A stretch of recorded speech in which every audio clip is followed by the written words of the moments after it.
to get out.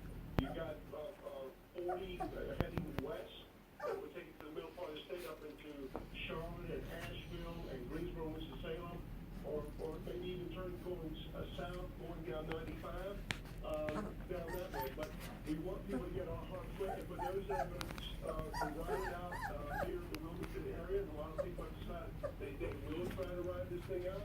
We want them to secure the road. Board up their windows, make sure that they have flashlights, they have water, they have food, they have whatever they're going to need for a couple of days, because we feel first thing they're going to be without power for possibly a week or two.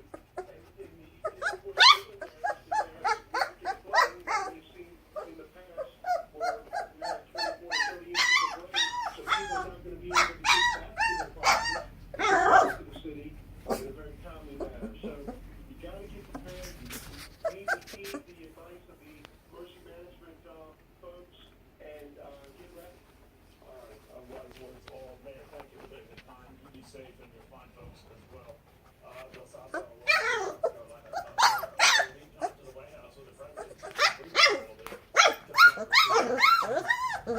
Senior Director of Police Kirsten Nielsen and Secretary Deanna Jansen here in the Oval Office just a short time ago. I know the President's trying to get out ahead of this storm, knowing how devastating it's going to be.